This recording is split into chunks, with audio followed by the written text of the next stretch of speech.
Well, welcome back, ladies and gentlemen, to the Alt Kings podcast. I'm your host, Tate, and today we have AJWritesCrypto. It is an honor to have you today, man. How you doing? What's up? I'm great, man. Thanks for having me. How are you? I'm doing great as well. So, Cool. I mean, you've been in this space for quite some time now. You are the writer for Bitboy Crypto. He's one of the biggest influential people in this Web3 ecosystem, I guess some could say. And I'm curious, I'd love to start out with, what really got you into crypto and how did that journey begin? Oh, man. So there's like a lot of different versions of this story, and they all vary by like a 5-hour version to the 5-minute version. So I'm going to try my best to give the 5-minute version of the story. Basically, I have to say this part. So I lived in Connecticut, like New Haven, from 2013, 2016, something like that. And my buddy Eric, who actually passed away, rest in peace. I got in a car accident a couple years before, and I got a check for like $6,000 or something like that, like a couple years later. And I got the check, and my friend Eric was like, "Dude, you need to put that entire thing into Bitcoin." And at the time, like I worked at a coffee shop, like I was going to college, like I was like, dude, I just want to buy a nice dinner for my girlfriend. Like, I'm not buying Bitcoin. Like, you're crazy, bro. And I've done the math, and if I would have listened to him, that would be worth over like $3 or $4 million right now. Holy cow! So everyone has that shoulda, coulda, woulda story, but my shoulda, coulda, woulda story was in like 2015, 2016. So from that moment on, I always knew that I liked the idea of it. He explained it to me well. I watched this movie called Dope. Basically, is where, if you ever seen it, it's a very great cultural movie, and like crypto is kind of like the crux of how the story works out. And that was a movie made in 2014 or 2015. So seeing that movie was definitely a good start too. So basically, moving forward, I played a lot of online poker. A lot of people in the crypto community are former poker players. And I actually bought my first Bitcoin to put Bitcoin onto a poker site, and I wish I just kept the Bitcoin and didn't play the poker. But it's Bitcoin? Okay. Oh, no. It was like 0.4 or something, sure. But still, it wasn't that much money. It wasn't that much money back then. You know what I mean? That's true. So basically, moving forward, I came up racing motocross. I raced dirt bikes like basically my entire life. If I didn't break 27 bones along the way, I probably would have went pro. I'm friends with a lot of people who do race pro. I'm going to 3 of the next 4 supercross races in the coming weeks. Very excited for that. So I had a really gnarly run racing. And in 2019, I don't even remember what year it was. I broke my left humerus bone in half really bad. And I had to get surgery. There's a rod in there that'll never come out. And that was a super low point of my life. And my girlfriend, who I'm still with, Jada, her grandfather was really into Bitcoin, and he bought a bunch of Bitcoin like 3,000, 5,000, etc. And then by the time my fingers started working again, COVID happened. So I had this really long period of downtime where I didn't have a job. I got some like government like money every like month or every week. I don't even every other week or whatever. Because of the pandemic, and my arm was broken. So I was kind of at this like crossroad where I was like, what am I going to do? Like when my arm heals up, I want to like make sure I'm doing something productive, something like that'll better my life. And I thought long and hard about it, and I decided to listen to Jada's grandfather, Marty, and I got into Bitcoin. And then I started learning about altcoins, and then basically that's where the story really starts. But I have to give the background, Of course. That's where the story really starts. So from that moment on, I remember I decided, I wrote in my journal that I planned every minute of every day for over 2 years. From the second I woke up to the second I went to bed, when I was going to study, when I was going to read articles, when I was going to listen to, Ivan on Tech, Altcoin Daily, Bitboy Crypto, the list goes on and on. Like I was a student of the game for 2+ years. I actually studied crypto for over about 10 months before I even made my first trade. I was so dedicated. I was so dedicated to learning TA, and I have to give a lot of credit to Market Cypher and CryptoFace. CryptoFace, integral part of my learning experience, and his Discord. If you get a Market Cypher membership, you have access to the Discord, and in that Discord, I asking a lot of questions and stuff. So definitely like kind of integrating myself in the communities and just studying. I mean, in college and high school, I got straight A's the whole time. Like I know how to learn, and I just kind of applied that like really like obsessive mental capacity and I treated crypto like a college class that I had to get an A on as if my life depended on it because it did. So that's like kind of where it started. Nice. I feel as if majority of people start out with Bitcoin, since Bitcoin's the one that, created everything. And that's how my journey started as well. I started with Bitcoin, and then I realized I wasn't a big fan of Bitcoin because it necessarily wasn't the most sustainable, as well as Ethereum. I realized both of those guys weren't as sustainable as many altcoins are out there currently speaking. And then I went down the XRP loophole and found Hbar Hashgraph, Algo Quant, and those guys are the ones that I've stuck with ever since. And you mentioned that throughout high school and college, you're a straight A student. You're big into writing. How did that journey begin? Have you always been obsessed with writing, or where did that start? Yeah. Well, I always like kind of making something out of nothing. Like making something, the idea, the concept of making something out of nothing was always really appealing to me. I always knew from a young age that like a life could be changed with a story. I really liked reading, really like inspired by some of the greats like Tolkien, J.K. Rowling, Chuck Palahniuk, like the list goes on and on of the crazy authors that I read. Also. Not as much. See, I wish I read as much as I did back in my college days. I was on a big like Chuck P kick for a very long time in college. Nice. And like there's just so many authors, Tim O'Brien, Ron Curry Jr. There's just so many that have inspired me. So I always knew that like a life could be changed with a story. Like I love going to the movies, like really from like a creative side. Like I was really into like kind of pop punk, post hardcore music. I was in a lot of bands from the time I was like 16 to the time I was probably like 27. I was in and out of like hardcore bands, pop punk bands. I was on tour for a while. Like I did it for real, and like kind of writing lyrics, writing rap songs. I mean, college papers, of course. Yeah. Of course. So I always like had a background in writing, and when I lived in Connecticut, I took a summer workshop class through the college I was going to. The college I was going to was called Gateway, but the creative writing workshop was hosted at Yale and taught by a Yale professor. So, and that was like a 1 month thing that was over the summer. It was like 6 weeks. It doesn't matter. But this workshop was super, super important to like me kind of unlocking like the ability to not just get your attention, but to hold it. Like getting you to click the video is one thing. Retention, like you staying and watching the video, that's another thing. Truly. And that's kind of where I learned that the art of that. Like I would like to kind of maybe like write a fiction novel one day. I've actually written fiction novels. I haven't released them. I actually would probably hate them if I went back and reread them. But I've just been a big nerd. Basically, instead of the past 3 minutes I've been talking, I'm a big nerd, and that's why. Like, so. Yeah, gotta be. You gotta be. Yeah. Were you a part of the factor of Bitboy's creation of his book? Did you have any implementation into that by chance? No, I didn't. Ben really had a good vision on what he wanted. I know him and another writer on the team, John Vibes. Vibes works remote from Maryland. I also worked remote from Maryland for the first little year and change working for Ben, and then I came out to visit, actually to watch the dirt bike race. Nice. And then I visited them while I was in town, and then Ben kind of didn't really ask. He demanded that I came here full time, and I moved that summer. So last June, I'm coming up on a full year here in Georgia, being here, which is just completely insane. Especially when I think like when I was on the ground and my arm was backwards, I never would have believed any of this, That's incredible.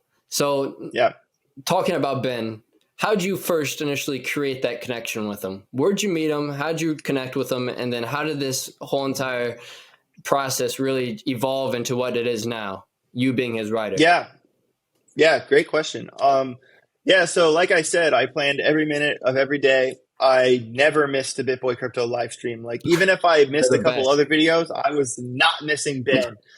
He was just such a captivating person. Like you really like when he says something, you want to hear what he has to say next. Like you feel like he like has the keys to the universe or something. Like he's just one of those characters that like is just I don't know. I really like listening to him. I really like his story, and I listen to his show every day. So I was actually helping my dad out. My dad owns a motorcycle shop in Maryland, which was why all my dirt bikes were so fast. And so I was working at the shop with my dad one day, and I was listening to Ben on the speaker, and my girlfriend was actually with me. We were eating lunch, and they were like, we're looking for like a technical analysis person. So if you want to like make a video and submit it to us, we'll let you know. And then like I kind of looked over at Jada when he said that, and Jada was like, "You're making a video," and I was like, "Oh, like they won't pick me, like no way." And basically, she was like, you're effing sleeping outside if you don't make this video. Like you're outside like in with the dogs." So I was all right. So I like made this video, and I didn't really think what I was going to say. I didn't do a bunch of takes. I set my camera up in the showroom of my dad's motorcycle shop, and I said what I felt, a complete, honest, painstakingly honest approach. One take. I made my video, and I sent it. And I was like, because I didn't want to like pretend to be someone I wasn't. I was just like, listen, if they're going to hire me, they're going to get AJ. And that's what I gave them. And I sent that video out, and I didn't hear anything for like a month or something. And Piano Matty B was doing TA, singing a piano. So like he like landed the job, but I think they already had him picked out before they made that. It doesn't matter. But anyway, a month later, I was in a gas station buying a Red Bull, and I got an email from Nick DeMondi. And Nick was like, "Hey, like we watched your video. Can I call you?"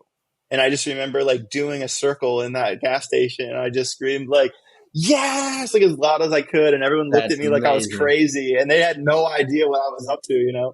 And so I talked to Nick DeMondi the next day, and he asked me, if I wanted to be a writer, and I was like, "That's kind of perfect. Like I can do that," especially because I was still racing dirt bikes at the time, so I like wanted to stay in Maryland anyway.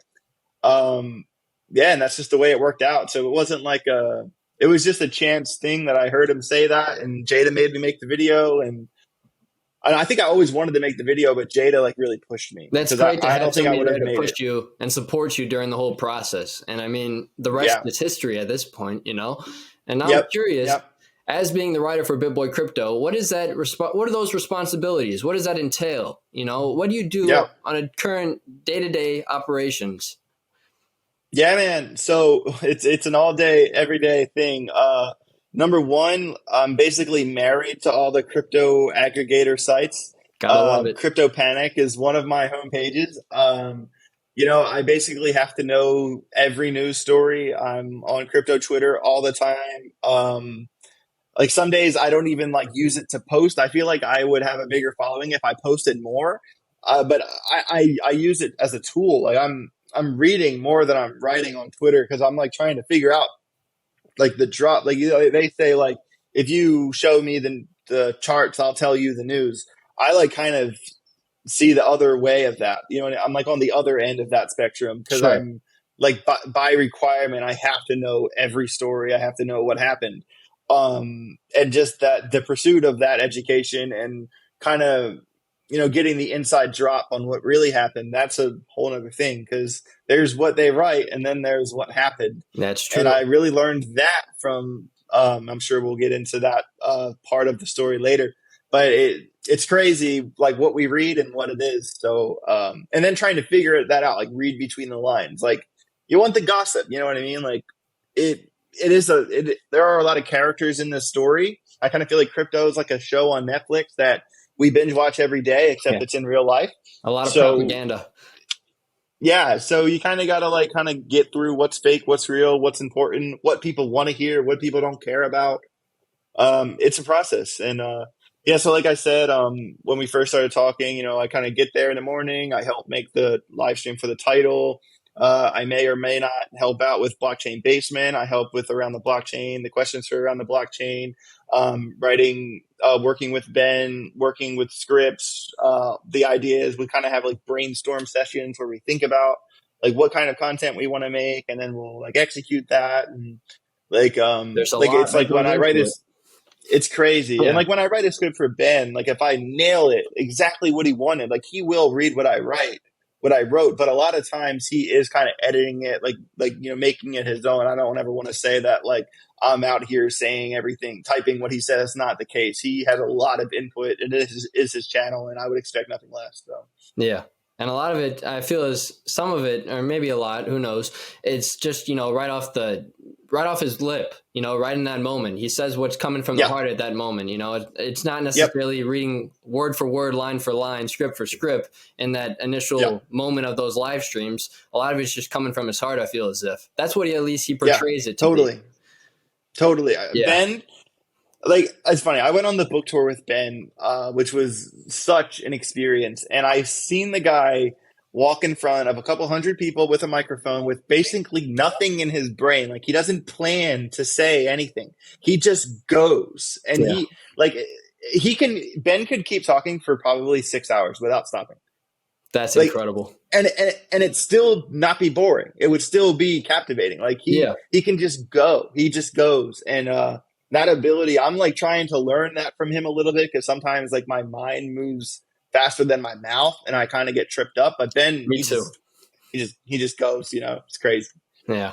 No, that's awesome to hear. I mean, it's nice to have somebody like that where you're able to, use them as a reference and a guidance when it comes to your own personal life and the way you portray yourself to the world as well, because he's a big inspiration to a lot of people. I mean, he wrote his own book. He's been in this space for over a decade now. I feel as if that's right. Right. He's been in this space for over a decade. Yeah. And he's very influential, and a lot of people look to him for quality, resourceful information. And it's nice to be able to look at somebody like that on a day-to-day basis and be like, whatever happens, I have him and he's got me. Yep. And that's how it works. Yeah. It's a strong connection, and you need that. Yeah, totally. And like, Ben, go ahead. Oh, sure. No, you can go. I was just going to follow up with kind of the writing process and how the world's continuing to evolve, but I'd love to allow you to finish. No, I don't even remember what it was. Okay. It was just something silly. Yeah. Well, this day and age has been so much, it's been crazy. I mean, if you think about it, the way that AI has really just progressed in this world is it's ramped up 100x within the last year, and it doesn't even feel like it. And not a lot of people can really comprehend that. I'm curious, as a writer, have you been utilizing AI at all? And have you been bringing that and using it in your day-to-day work by chance? Because I mean, great question. From what I personally use, I use AI at least, I'd say, once a day, whether it's, a Discord announcement or a potential tweet. It definitely helps evolve the creativity from my eyes, at least. Yeah. Yeah. So, first of all, great question. So AI is definitely a great tool as a writer. Do I ask it a question and copy paste that? Absolutely not. Do I use it as research if I like want to know something? Like, I was learning about super PACs and political donations today, and I asked AI, like, hey, like, what happens to the money if a candidate loses? Like, does it go back to the super PAC? And I'll have a conversation with it asking all these questions, like stuff I don't know. So that's the kind of way I'll use it as a tool. Or if like there's a weirdly worded sentence and I want to make sure it's grammatically correct, I will ask, hey, is this sentence grammatically correct? And then paste the sentence. You know what I mean? So yeah, definitely. So DZ and I'm actually good friends with DZ. But when we're live together on camera, we kind of do this thing where we play devil's advocate against each other, and people think like we're actually bickering, but it's actually like we always know like that it's in good fun.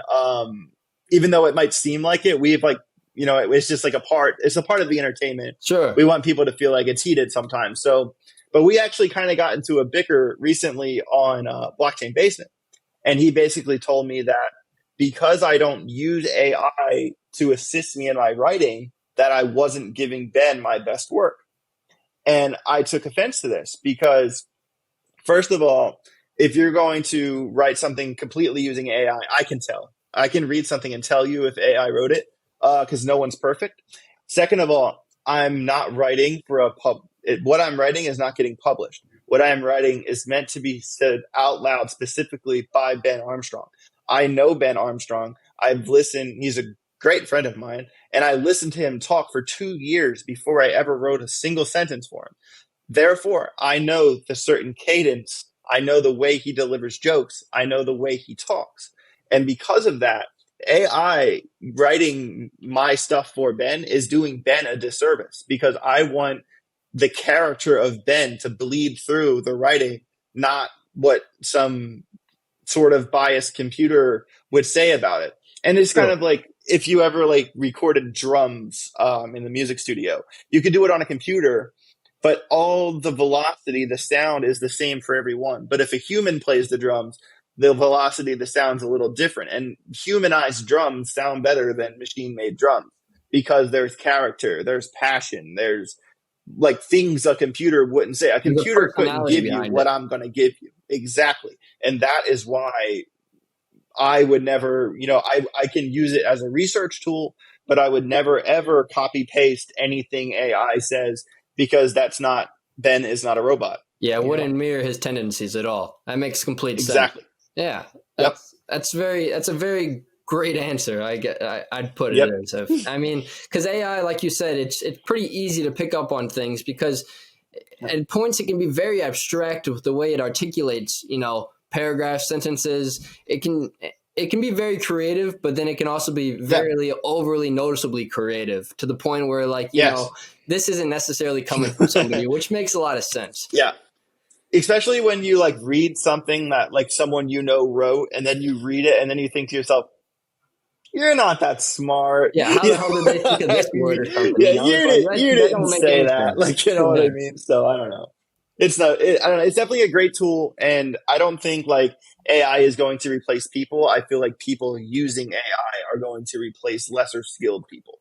It's all about what you say to it at the end of the day. Because I mean, you can be super simple with what you say to it, and then you can be super abstract and super just very direct, and it's going to just tell you what you want to know. Obviously, it's not going to give opinion-based things, but it's going to tell you the facts, and it's going to inspire a lot more creativity. That's what I've noticed from it. And I mean, I'm just an average writer. I don't write for anybody, or I'm just I use it to my occasion, more or less. And I just wanted to see your opinion on it as well, because as a writer yourself, AI could be something that you benefit from, and it's nice to know that you utilize it to your best capabilities. Yes. Yeah. Definitely a great research tool. Great research tool. Nice. Definitely helps. So staying on the Bitboy team, what is it like traveling with Bitboy Crypto? He's always everywhere. I mean, one day he's in the Bahamas, and the next day he might be in LA. You never know where he's going. What's it like? It's funny. I don't even know where he is right now. Ben, traveling with Ben it's kind of like exactly how you would imagine it. I mean, the book tour was absolutely insane. I mean, we were in like San Diego, LA, Vegas, Texas, Chicago, Boston, Miami, Denver, Minneapolis. It just kept going and going and going forever. And I went to the Bahamas with him twice before the book tour, which was quite an experience. I was at SBF's extradition hearing, which was absolutely insane. That is insane. But Ben is just so much fun. Like, you don't ever have to worry about anything. Like, if like some people in the crew like start to get like nervous or whatever, he's just like, what's wrong? Like, why are you? No, like we're here to have fun. Like, have fun. And like, I definitely, like Ben always knows I'm down for a silly goose time. Like if other people like go to bed or whatever, he'll know like if he wants to like go hang out or go here or there, he'll know that I will go, because I don't care how late we stay out. So we're always having for sure. So we're always having a good time. And Ben and I are both sober. Like we don't drink, we don't do anything. So it's not like we're out there partying, but we're still having a good time. That's all that matters. I mean, you can have a good time over, a bag of chips and a soda. It just depends on what you make to be that good time at the end of the day. I'm having a good time right now. Of course. Me too. Yeah. Cool. So it's nice to know how much you appreciate working with Ben and the rest of his team and how you do your work. And I'm glad we're able to dive into that. Now I'm curious about, the altcoin side of things. What are some of the altcoins that you have your eye on currently speaking, and what are those altcoins that you consider your favorites, quote unquote? Sure.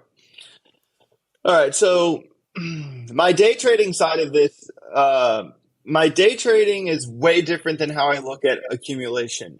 I have like a ledger with a bunch of crypto on it, and that is the stuff that I won't touch that ledger until we're in price discovery mode in a bull run. Sure.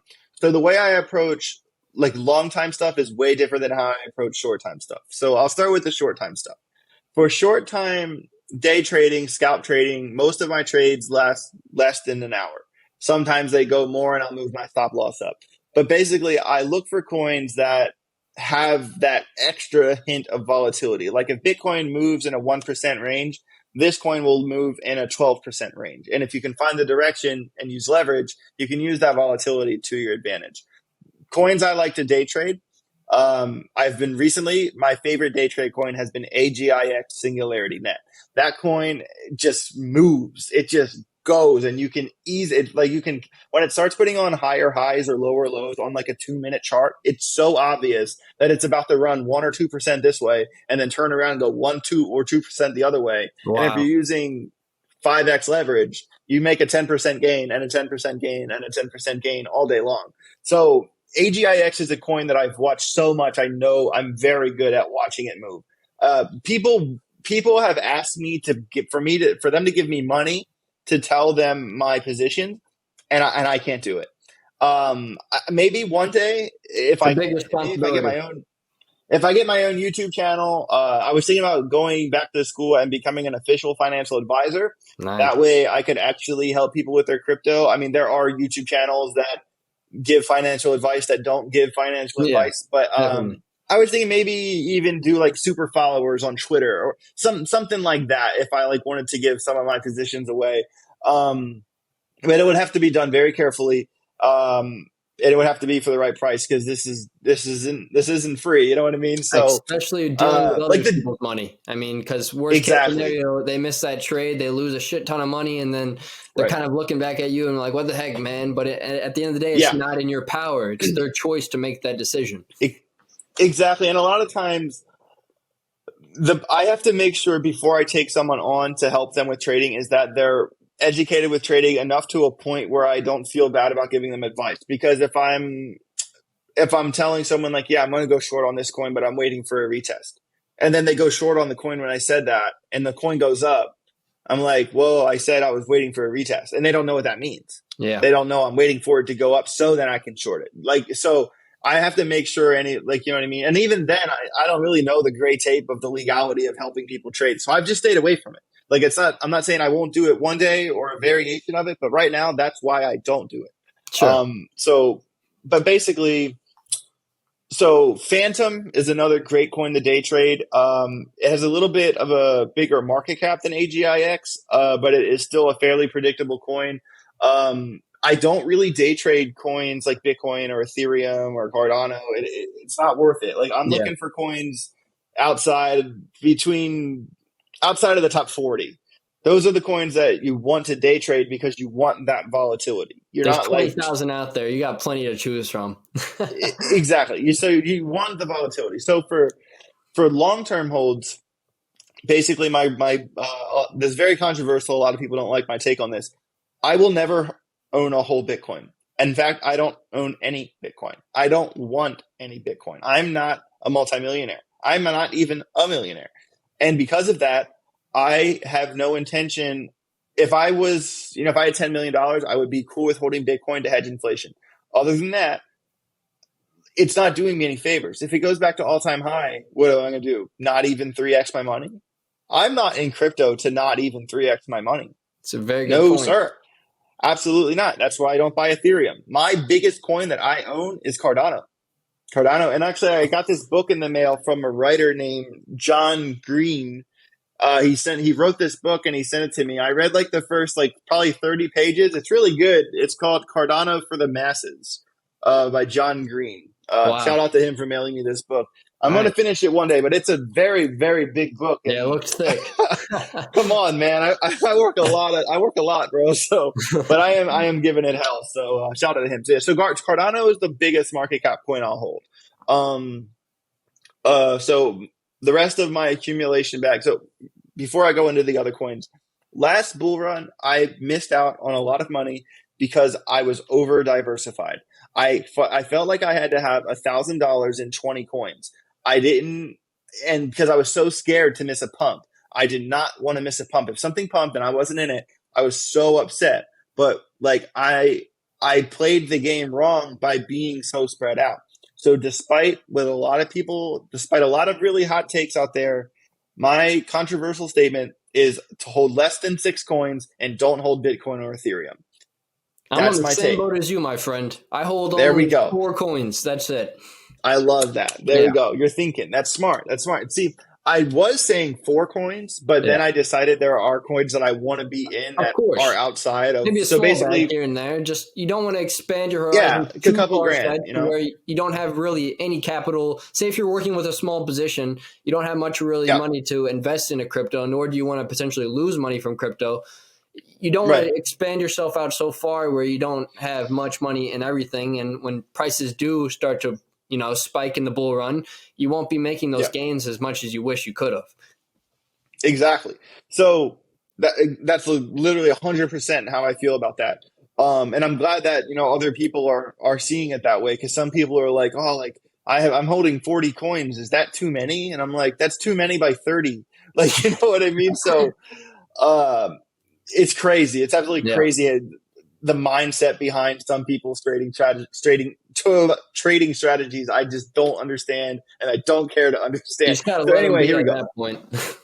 Oh, you just got totally, man. Best of luck. So the coins I'm holding: Cardano, Algorand, Hbar, XRP, ICP, and I will have more AGIX accumulated by the time it goes anywhere. Currently, I'm just day trading it, so I'm not currently holding any.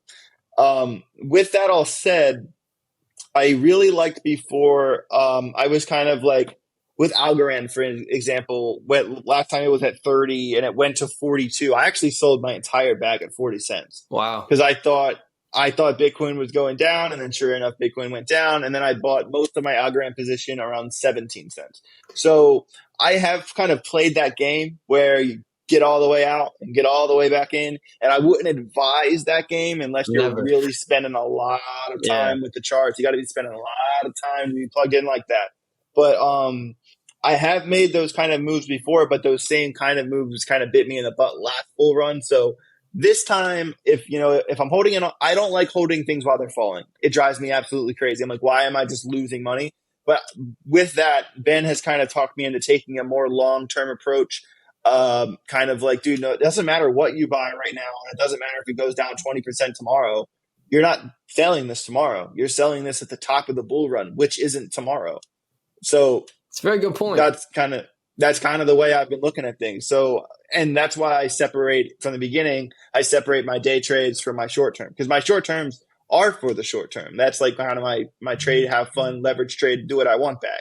And then my long terms, that's for way down the road. So you got to make sure when you do a trade, you know the difference, which is why I always write down every trade, the goal for that trade. And when it gets to that goal, I get out. I make a plan, I execute the plan, and then I stick to the plan, because that's actually how you make the money. A lot of times people will just kind of hit their plan, but it could go up more, and then they get wrecked. You got to stick to the plan. That's a very good point. I'll tell you my 4 coins right now. It's XRP, Hbar, Quant, and XDC. That's all I have. And I honestly think that's all I need. XDC, that's a sleeper pick. That is a sleeper. So you like the ISO? Yeah, I'm a big fan. I just think it's the future of it's the future of finance, in my opinion. I mean, the money needs to revolve in ways. I mean, it's really hard to justify at this moment in time, because the way that the United States economy is right now, China going to a digital currency as well, pairing up with BRICS, and then all of that stuff that's going on. There's so much stuff going on, but I see those tokens being the ones that whenever we see a lot more decentralization within, the rest of the world and, the rest of the governments out there, they're going to start to tend to, sway towards those ones that are a lot more eco-friendly and sustainable. That's all it comes down to. Totally. So wait, so yours was Quant, XDC, HBAR, and what? XRP. XRP, of course, Yeah, of course. Good. XRP was That's the not bad. biggest one from the I'm get-go. always going to talk people into Cardano and Algorand, but Yeah. hey, you have conviction in your bags, and I respect that. That's what's up. See, I was so happy to get you on because I knew you were big into algo, and I wanted to. I was curious. Are you into NFTs at all? Algo NFTs, HBAR NFTs. Yep. What are your thoughts on those? Yeah. So, when I first got into crypto, a friend of mine told me about NFTs, and I was like, dude, like, I don't really care. And he was like, dude, like, don't you want to buy this picture of this monkey? It's only like a half an ETH. I just bought 4 of them for a half ETH. And I was like, what do I care? Like, I'm not buying a picture of a monkey for a half of Ethereum. You're like, you're out of your mind. And that was the Bored Ape Yacht Club. And I am forever kicking myself in the butt because he bought 4 and I bought 0. And that's what I get. So from that point on, I kind of always knew that I would like NFTs. I am more of a day trader. I'm more of a chart guy than an NFT connoisseur. I have never really bought an NFT so I could flip it and make money. When I buy NFTs, it's kind of just because I want to be in the community. With that said, with Algorand, I really like the Crazy Goose Flock. I like the Dope Duckies. I like the Say Meow Club, the Algorand Mutants. There's a couple other smaller ones. But and that's not really because I think they're going to be the next Bored Ape Yacht Club. In fact, they definitely won't be. But it's okay because I'm in there for the community, and the community is what matters. Truly. Like, I'm there for them. I'm not there for whatever. You know what I mean? And with HBAR, I've been looking at the Dead Pixel Club and actually swapped the HBAR in my wallet to buy one. And when I did it, the one I wanted to buy got sniped. So now I'm waiting for this. People love those Dead Pixels. I know. So I'm waiting for this specific trait to come back around at like a not over 10,000 HBAR. And once I get there, I'll buy it. Nice. See, yeah. For all those algo NFT investors, NFT projects out there who, you know, are interested in coming on a podcast, feel free to reach out to us. I mean, the All Kings podcast has really been focused around HBAR NFTs and XRP NFTs, but we've hosted Brand Gallery in the past and ISO token NFT projects as well, like XDC projects and stuff of that nature. But it's been mainly focused around HBAR NFT projects. And some that I'd recommend to you would be obviously Dead Pixels, Hangry Barboons, Panda World, After Dark Social Club, Loco Lizards, and there's a couple more out there. Koala Hash Clubs. There's so many great projects out there. It's so hard to name them all. But then for XRP sides of things, I would definitely, there's only 2 that I really recommend to people, and that's XRP Junkies and X Spectre. Those are the only 2 XRP projects that I look into and have money in because I'm writing it down. XRP Junkies and what? X Spectre. Okay. You've probably heard of X Spectre. Okay. Yeah, I've seen that before, but I've never bought an XRP NFT before, so maybe that'll be my first one. For sure. Yeah, definitely look into it. Yeah, for sure. I really like I kind of early on in NFTs, I actually still write for a project called Metasaurs. Metasaurs kind of like fell off a lot. Like, it got crushed with every other like NFT that was kind of trying to come up, last year. But Merlin Kaufman, very cool guy. He started the whole thing. Shout out to Merlin. He's keeping the project alive, and he is kind of waiting for the next bull run to start because it doesn't make any sense to release a game or whatever. Like, that's now. True. It makes 0 sense. So I've been writing the lore for them. I kind of just write the story behind it, and I can kind of do whatever I want. I've been doing that for over a year, and for once a week in their Discord. I don't really like talking about it that much because I don't want people, because some people are kind of angry that the project went down very far and like they think it's a rug, but I can tell you it's not a rug. And Merlin is just as upset as everybody else that the entire global financial sector is in a bear market. But yeah, literally, it's not Merlin's fault that Jerome Powell does what he does. You know what I mean? So. But shout out to Metasaurs in that community. They've helped me out a lot. And it's just cool. Like, that is was kind of my introduction, was working for them. So it's kind of part of the conversation. Oh, nice. Yeah, Yeah. there's so many great people out there developing out quality projects who, at the end of the day, whether it's art based or whether they have some sort of vision behind it to, prolong the project and see it to its full fruition, whether it's a game, whatever they decide to make it be, there's a lot of wholehearted people out there who have a vision, and I'm just so happy to see people supporting those visions. And, Yeah, totally. the paper hands can be gone. They can just go away. Yeah. No Another kidding. NFT I've been looking at is, I hope I'm pronouncing this right, the Kanpai Pandas. Let me search it to make sure I'm pronouncing it right. For sure. Yeah, Kanpai, Kanpai Pandas. Yeah, they're super cool. I have so many tabs open, I can't find the tab you're on, but I'll check them out. There we are.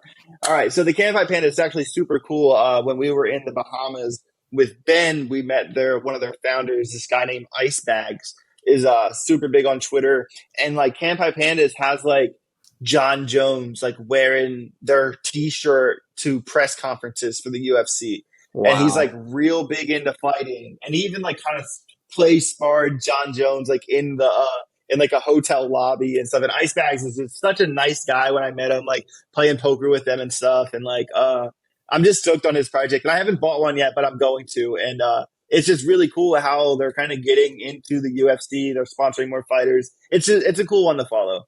I'll definitely check that out. That's yeah, really exciting. I'll text it to you. Because there's a lot of, influential people in this space, even outside of the space, just in Web 2 on social media and stuff. And it's nice to be able to see those people, kind of migrate themselves and merge themselves into this Web 3 space, whether it is, starting their own NFT project or collaborating with other projects that are already established. It's just nice to see more integration. Totally. Yeah, it's only a matter of time. Like, we've already kind of seen how certain projects, like even Doodles, for instance, are kind of like stepping out of Web3 to go back to like normal world mainstream, which is fine, but they're kind of setting the standard of like Web3 projects making it to the mainstream. And we can all agree that Bored Ape Yacht Club has done that. And I think it's just going to keep happening more and more and more as long as the right people are in the project. Definitely. Yeah, it's pretty crazy to see, actually. Yeah. Outside of NFTs, the last thing I had for you today, AJ, is what are your thoughts on today's current market conditions? With everything going on in the world, with using TA and being a trader, you see a lot within the charts. What is some things that you've seen currently within the charts and within, current events that is spiking your interest, really? And what are you... Sure. Can I share my screen with you? Of course, yeah. You can. I believe there's a share button down there. There you go. Can you see that? Yeah, I can. Okay, you can see that. All right, very cool. Check out TradingView. All right, can you still see me, or is it just the thing? I can see you. You're all good. All right, so as you see, I'm here on the 30-second chart because I'm a complete degen. But let's zoom out. All right, actually, before we look at Bitcoin, we got to look at my home base here. The ES1 exclamation point is the E-mini futures for the stock market. This is basically like a little fancy pants way to look at the stock market. So I'm running just a quick rundown. I'm running Market Cipher B. I normally run a hidden volume from the BitLab Academy. Let me find that. Hidden volume right there. I like running hidden volume. It's a little bit different. And then this is an RSI. And then this right here is actually Lux Algo. And there's some other Lux Algo in here with Market Cipher A. I've used Lux Algo before. Yep, I'm friends with Sean. He hooked it up, but I love Lux Algo. But the BitLab indicators are actually really good too. If anyone wants to look at the BitLab indicators, so as you can see here, 2022, the stock market falls down the whole year long. All year, we're just in a descending, broadening, descending channel. And then in 2023, the beginning of the year, we broke up out of this channel. And then we bullishly retested this channel. Let me get my little thing. So here's the retest, bullish retest. Here we are now. So basically, we are hoping that this isn't like a double top that end up, if this like kind of rolls over and comes down here, that's not the best for Bitcoin. If this does go down, we want to see it stay above this trend line. We don't want to see it go down there, or that would be bad news bears. We're kind of hoping it kind of like hooks and rolls up and puts in a higher high instead of having, technically this is a lower high from this one over here, because this wicked up farther. So that's kind of, you kind of got to know where the stock market is at, because it's not completely correlated to Bitcoin, but I have used the stock market to predict Bitcoin because I use Bitcoin to predict altcoins. So it's all relative. So here we are, a Bitcoin chart. All right. So there's a lot of really crazy lines here. So this right here is the kind of the channel we broke out of from the beginning of the year, this little yellow line here and this yellow line here. The blue lines, these little blue lines here. Oh, let me get my little, whoops. Oh, I know why that happened. 1 second. Just edit this little part out. Okay, here we are, Bitcoin. So these blue lines right here is an ascending channel that has started basically from the beginning pump in 2023. As you can see, we came up, we came halfway down, we bullishly retested off of the 200 EMA. We came up, we actually went below the EMA, tested the bottom of the channel, this is also part of the channel here. And now here we are, and we're actually up above the channel a little bit.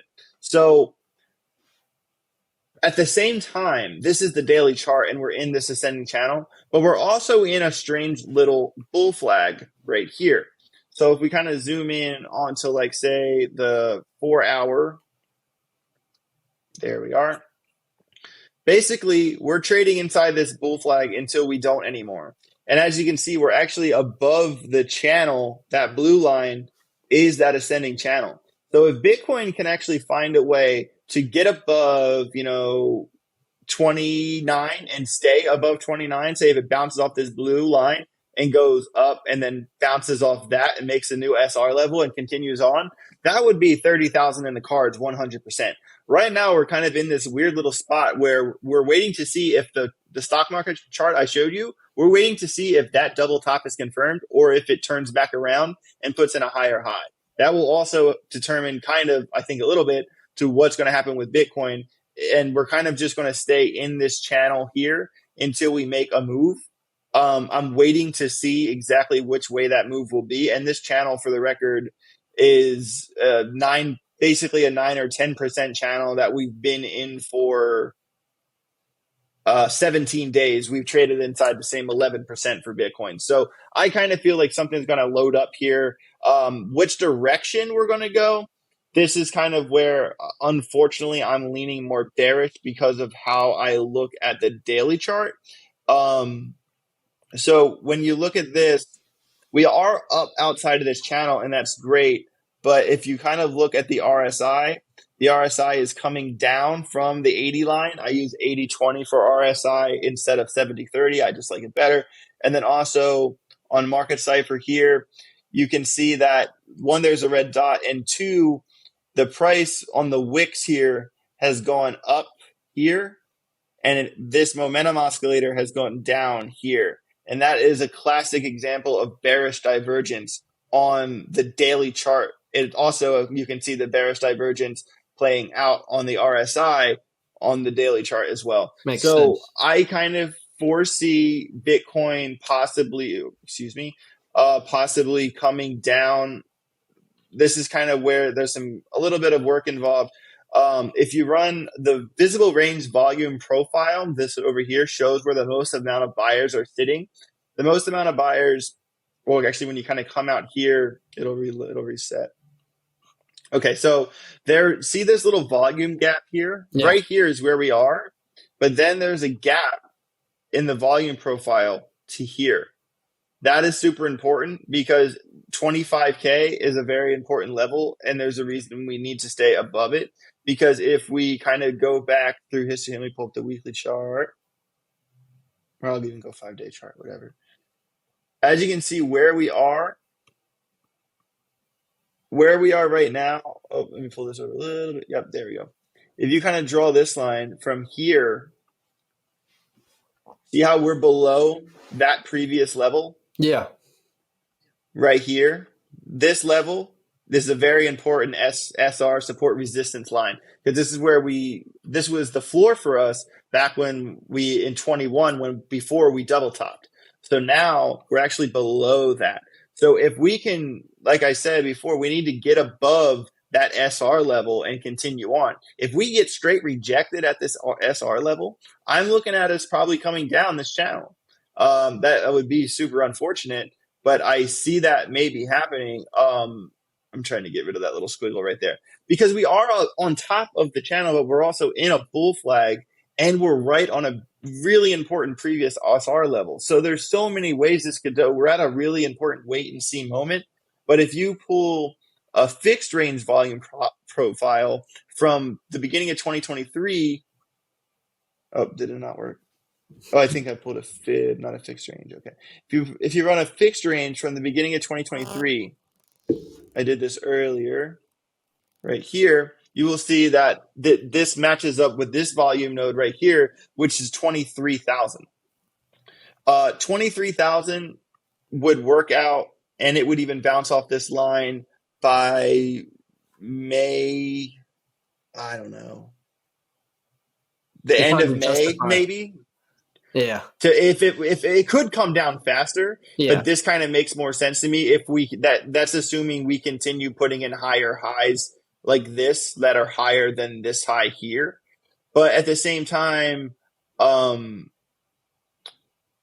don't want to see us I want to see us stay above this line, because this is a higher high. And if we kind of dip below this line here, which is like 25.3 something, that would be bad, like kind of structurally. So that's kind of what I'm looking at. Just a quick little kind of longer little version of how I approach TA. And I kind of really always look at structure. I always look at patterns. I like to look at candles when I'm really getting into like positions, and volume. Using fixed range volume profiles and visible range volume profiles are also super important. Like what I definitely am going to say is that I'm never using Market Cipher or LuxAlgo or the BitLab hidden volume standalone. Never standalone. I'm looking for confluence between several indicators, and that's how when they all start to tell the same story, you can kind of see what's going on. This Bitcoin's in a really weird spot because it broke out of that channel, but it's still in a bull flag. So it's at the top of the channel, but the middle of the bull flag. So we're really I'm at a wait and see moment. And if Bitcoin comes back into that channel, I completely expect it first to 25 and then maybe to 23. But if we go above 29 and stay above 29, we successfully flipped a previous very important support resistance level. So those are the levels to look at. And yeah, there we go. And there you have it, folks. There's some TA by AJ. Nice. Hey, I love doing TA, man. That's like really what got me like really, really going with crypto. Like the news and everything, like I care about that, but like TA, like there's an art to TA. And I really liked math coming up, college and stuff like that. So this kind of the statistics and angle of everything is super fun for me. And that's why I do the price prediction department, because I'm always just rattling off numbers, and Ben will text me like, what do you think of these levels, or blah, blah, blah. So we kind of bounce like trading ideas off of each other. So it's super fun. But I really enjoy TA, and I encourage anyone listening, if a lot of the words I said or the terms I said didn't make sense to you, do what I did. Google everything you don't know about and just learn it until you master it. And once you do that, crypto becomes a lot more fun. Truly. And at the end of the day, it's not financial advice. Not financial advice. But my favorite part of the price prediction department was whenever you indicated to Ben to pick up his phone again because he put it down. That was the funniest thing ever. That was so funny. I just kind of poked it, and he was like... Then he knew right away. Yeah, that was great. Yeah. That was a good time. Yeah, we're probably doing like 2 or 3 times a week. It's going to get interesting once we kind of get through all the big hitters, like which coins we're going to pick for price prediction. But there's so many coins that like even if we do 3 or 2 a week for months and months, we're still going to miss a lot too. So I'm definitely open to taking requests in the comments or whatever. If anyone wants my prediction on a certain coin, I'd be more than happy to do that. Nice. Well, Yeah. AJ, you answered all my questions. I'm glad we got to sit down for this hour. Yeah, man. And, it's Totally. it's been a true pleasure, and I'd love to host you again down the line. Yeah, totally. Where are you in America? I'm based in St. Louis. In St. Louis. Yeah. Wow. Okay. Yeah. Well, dude, if you ever find yourself in the Atlanta area and you want to hang out for a day at the Bitboy Crypto headquarters, you just hit me up and you're in the door. Let's I got make you, it man, happen. anytime. Let's make that happen. All right. You let me know, bro. I got you. Well, AJ, All right. thank you again for your time. And with Yeah, that of being course. said, ladies and gentlemen, this has been the All Kings podcast, and we will see you all next episode. Peace.